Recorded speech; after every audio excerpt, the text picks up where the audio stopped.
guys. Today I will review God Emperor of Dune, the fourth book in the Dune saga. But yeah.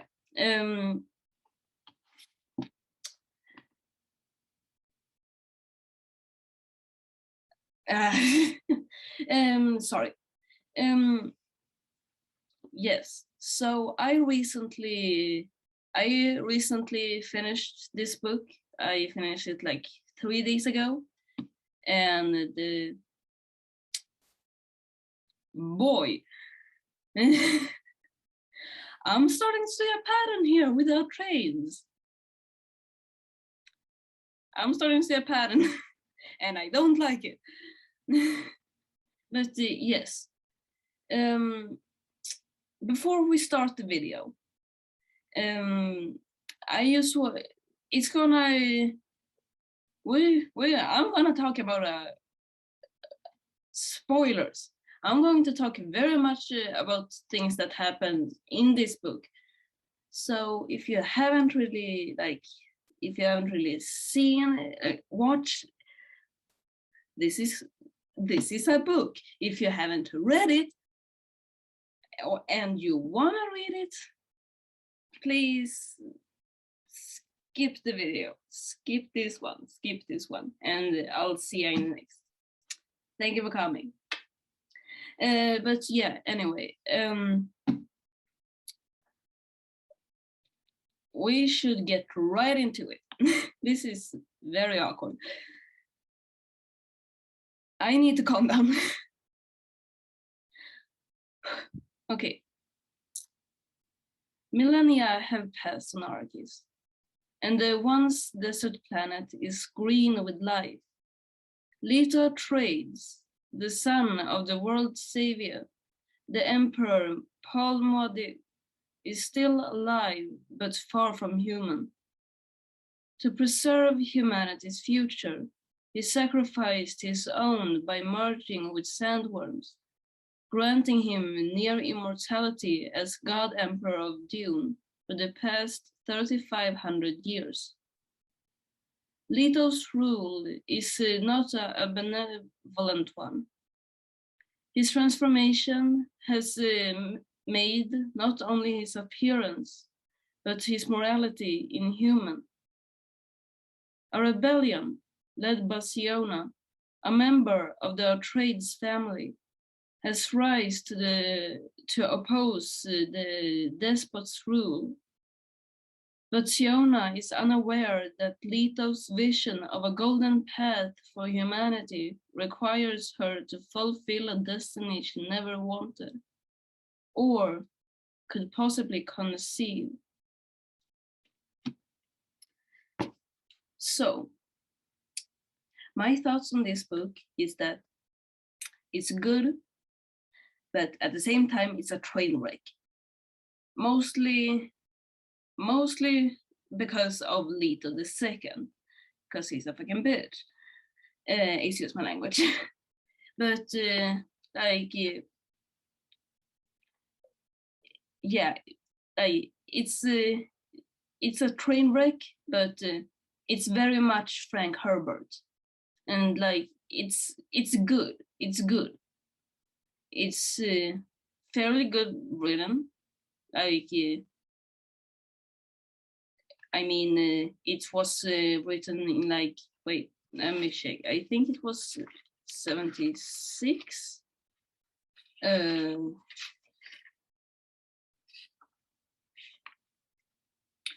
Oh no, this one was written in 81. Sorry, and it's fairly good written. I mean, especially for its time. I mean, yeah, sure, it was in the 80s, but it still has the same writing style. He still has the same writing style as the past 3 books, and that's But yeah,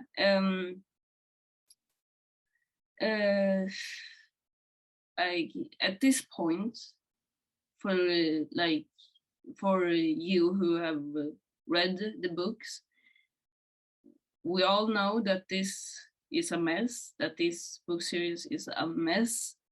But yeah, I personally like it in a way. It still frustrates me a whole lot, and yeah, but I still think it's good, and I would still recommend it to people. Well, mostly the first book, because after, if you continue, you will go down the rabbit hole, and then it's too late. Then you will end up like me, frustrated, like being frustrated, screaming at a book, but you can't leave it because you're at the fourth book, now the fifth book in a 6-book series, and you can't leave it now. Oh, and I recently found out, okay, I know that it is in the first pages of the books, but his son, Brian Herbert, has continued with the series. I don't read this stuff because it's a bunch of shit before it, so I just jump over it. Oh, and here is what show means. I always forget what it means. But yeah, I always jump over this stuff. I always skip this stuff. So when I recently just read this, and listen to this shit. Dune, House Atreides, Dune, House Harkonnen, Dune, House Corino, Dune, Butlerian Jihad, Dune, The Machine Crusade, Dune, The Battle of Corin, The Road to Dune, Hunters of Dune, Sandworms of Dune, Paul of Dune, The Winds of Dune, The Winds of Dune, sorry, Sisterhood of Dune, Mentats of Dune, Navigators of Dune. 14 books. Brian, what the hell? Now I gotta continue on this shit too. I thought I was only going to read 6 books. But now you continue it. Sorry, I got so much off trail. I totally got off there. But I don't know if if Brian continues the saga here, or if it's something completely something different, kinda with Harry Potter and the Fantastic Beasts. It's the same universe, just that it's different people. But yeah, I don't know. But you know damn well that I have to read it. Not only, but it's and I don't blame anyone else but me for that, because I know damn well that I don't have to read it, but at the same time I do, and I hate it. But oh right, I can't trail off like that. I'm sorry. I focus. Yes, God Emperor of Dune. It's I really like this one. I really like it. And I think this is my favorite so far. I don't really know why, but yeah. If you take away the first book, this is my favorite, because yeah.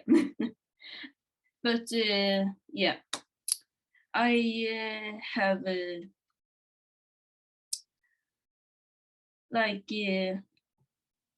The thing is though that my only complaint is it's not really involving the book itself. It's just that no, it's not. I need to calm down. Okay, I have the thing is though that I have noticed something. I noticed it in the third book, but I'm certainly seeing it's confirmed in this book. The Atreides all have something going on, which is a little. No, but they all have something, and I think it's a good touch by Frank Herbert. We all recognize it somewhere, but yeah, it's a really good representation of I don't really know. Okay, so I've also started to notice a little thing here without trade. I started to notice it in the third book, but this book confirms it. I started to notice it with Paul in the third book. I noticed it with the wait. What was his name? Wait.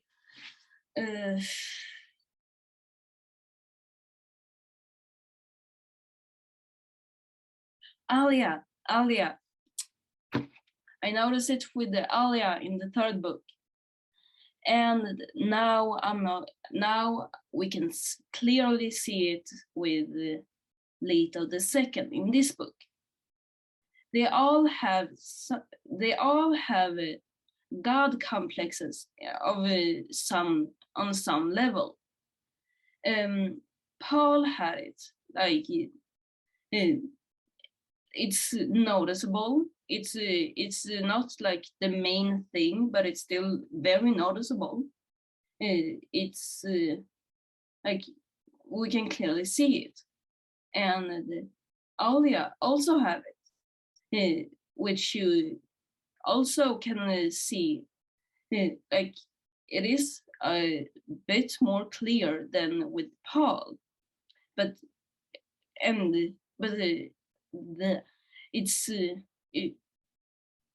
kind of obvious that it's there, and now it's extremely clear with the Leto the Second, and at the end of the fourth book, I at the end of this book, and at the end of this book, I was worried that Siona also would cave in to Leto's thing, Leto's and convince her to go over to him, and that she would suffer the same fate that Leto, Paul, and Alia had suffered with these god complexes. I don't really know how it went with that, because yes, we don't really get to know. We don't really get to know that because the book ends pretty swiftly after Leto dies, and the fifth book picks up 1,500 years after his death, and at that point, Siona's of course dead, and we don't know what happened to her or the Duncan, or the current Duncan during the third book. No, sorry, I was during the fourth book. I'm sorry, but yeah, I don't really know. But maybe we get to know that a little bit more in. I have these books here. And this is the fifth book. Heretics of Dune. Yes. But yeah. Hopefully we'll know that. We'll learn that in this book. I just started to read it, but yeah, we don't know what happened with her, or like what will happen to the after, like the after. I don't really know how to say it in English, but the children of Siona and the children of their children, and so on and so forth. I don't really know what happens to them. The only thing that this book have said, as far as I read, is that there are a lot of our trades now. There are a lot of our trades, and that like the status of the Atreides name has like been erased, but it's still some type of stigma around it, and yeah, but they don't really have the power that they used to have. But yeah, I haven't read as much of it yet. I just started, but yeah, I'm kind of looking forward to what this book has for me, as for me who reads it. But yeah, and I have some notes on the characters that I also want to throw in here because I want to make the video longer. Don't blame me. But yeah, that's I'm really curious about what happened to her and what happened to the Duncan. But yeah, anyway. Okay, I have written down like some notes about the different characters and like stuff like that in this book, and some of the and some I have some on the book in general, and yeah, let's get into it. Anyway, Leto II, God complex, never sees his wrongdoings, emotionally unstable, anger issues. Yeah, like for those who have read the book, it's you recognize that sometimes the worm or will come through and like throw an anger tantrum or whatever you use. I totally forgot how to say that, but you know what I mean. He'll throw a tantrum and stuff like that, being angry. I don't think that the worm like that exists. I like sure Leto's about to transform into this worm, but like I don't think that the worm exists like that. I call bullshit on that. I think that that's all Leto. No worm, no nothing. Just Leto being a child with anger issues. I think he's still in that 9-year-old mindset that he was in when he like first accepted this sandworm, sandtrout thing. And sure, he's this pre-conscious child, and he is like wiser beyond his years, but he's still 9 in the third book. He's still 9, and I think that kind of mindset still lives on after all these years, and like that's kind of, and that's him throwing the tantrums, not some bullshit worm.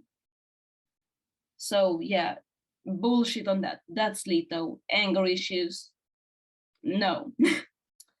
And yes, my final thoughts on Leto. How the fuck did he get the role as emperor? I know that he's the son of Paul Atreides, but that doesn't excuse shit.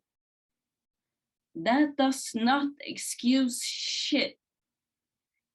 They all knew, like at some point, that this little shit was unstable. I don't know how he got that role as emperor, or how he kept that role as emperor with all his shit. I just want to know how he did it. Because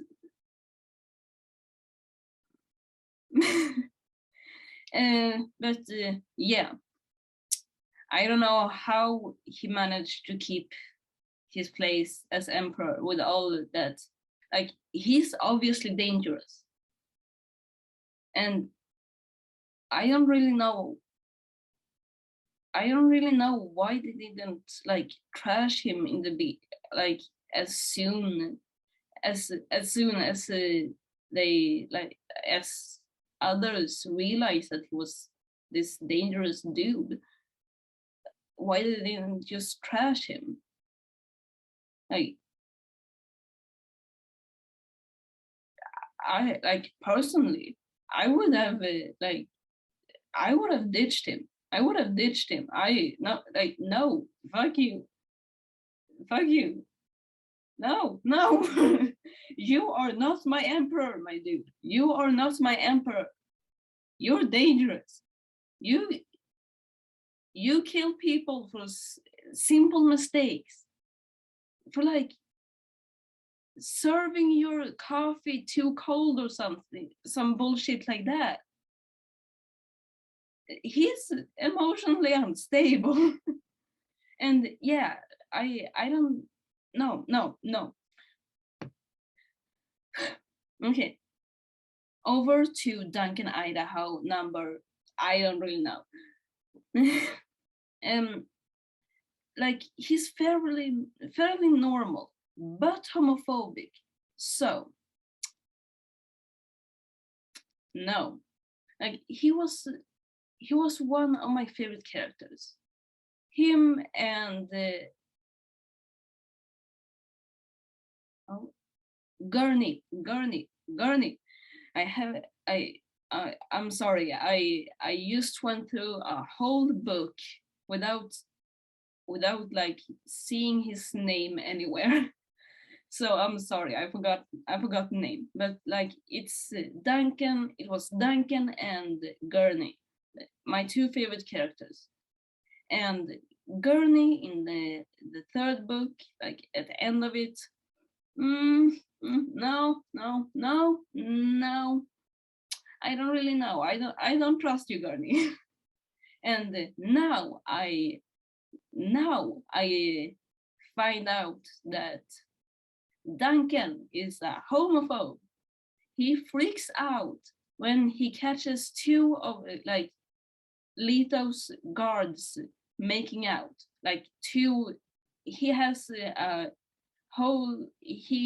this whole guard force of like women, and he walked in on two of these guards making out, and he threw a tantrum about that to Leto's right hand, Moneo.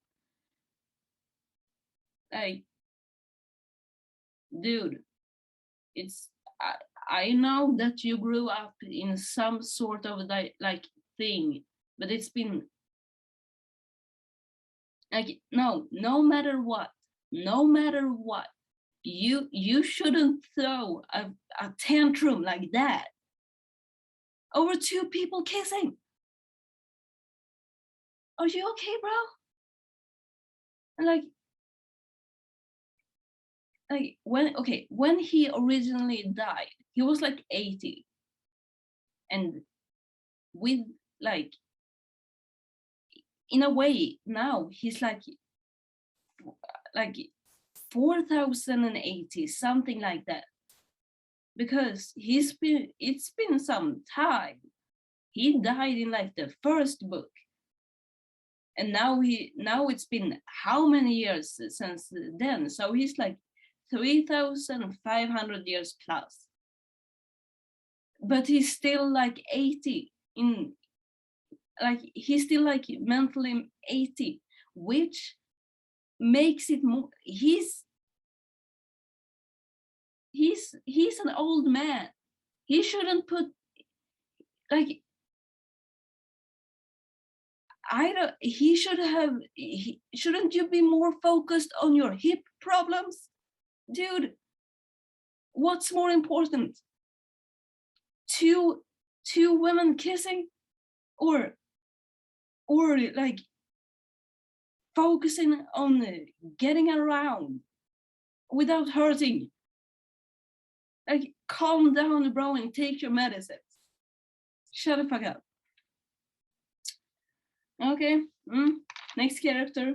Okay, this is not really like character. This is just okay. Leto's guard force or whatever is called the fish speakers, because something about reverend mothers, I think, who in the something about this dream where some person or like a group of people dreamt and like they communicated with like fish.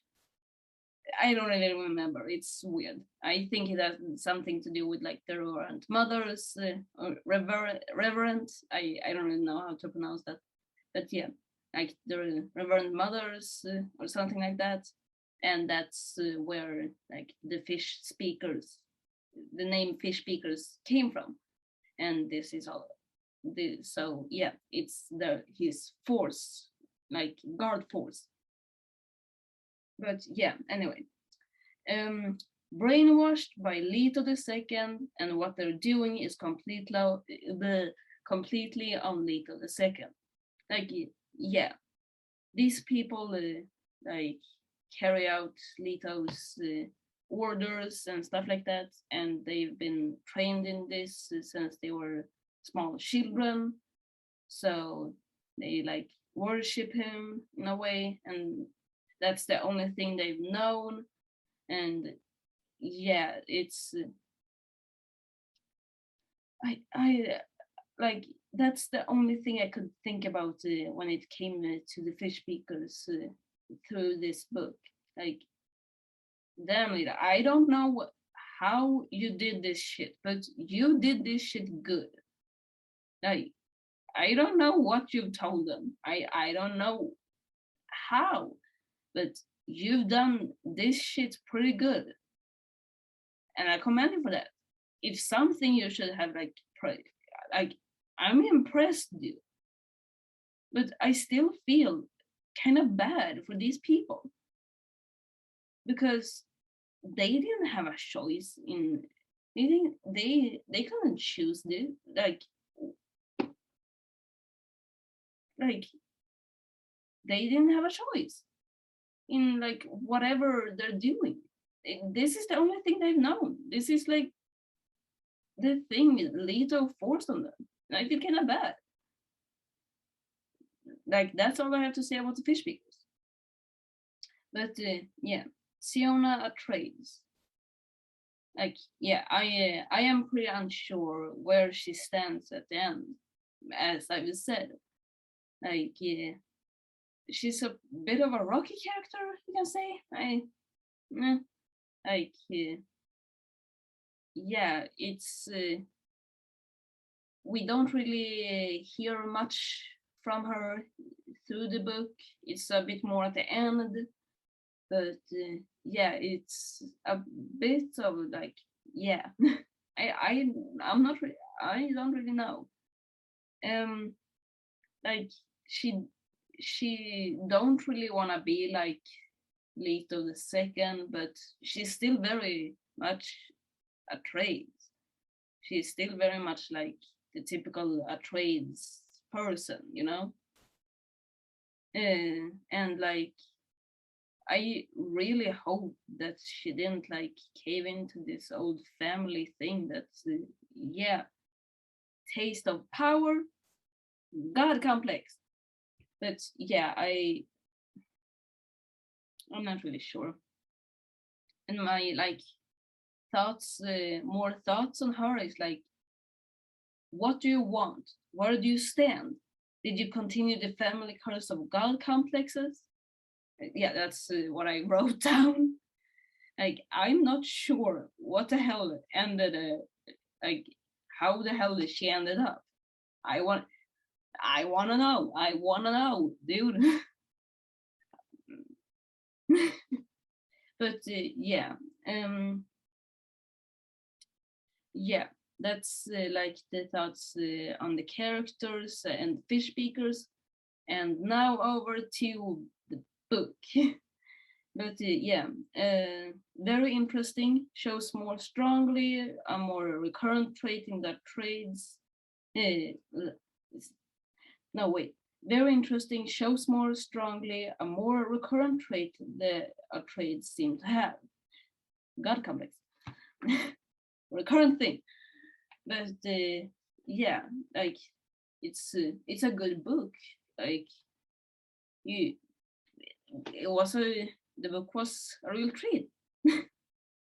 But yeah, you kind of have something to look forward to if you like read the book, if you want to read the books. I mean,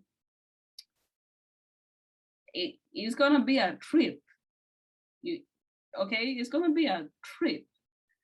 But yeah, like at the second book, it's gonna do a complete 180 from the like first book. But from that, it's like pretty much the same. And yeah, like they're they are good books. Sure, you can see which time they're written in. I mean, the first book was written like 65, but they're still like they still can suck you in a way, you know. And if you want something to read, all yours. But yeah, that was enough of me rambling, and yeah, thank you so much for watching. And yeah, oh, by the way, this is my new favorite shirt. This is my favorite shirt. I bought it on I like bought it on like Shane a while ago, like a few months, a few weeks, and like it just came like yesterday, and I love it. It's so fluffy. It's so fluffy. I'm not sponsored or anything, but if you plan to buy like something like clothes, I would really recommend going there and buying this one because it's so fluffy and I love it. I love it. And it's a bear. It's my, I absolutely love it. I wish I had bought it earlier than I did. But yeah, like away from that, this is the end of the video. And yeah, please click the red button below this video, ring the bell so that you don't miss another video of mine. And yeah, I'll see ya in the next video.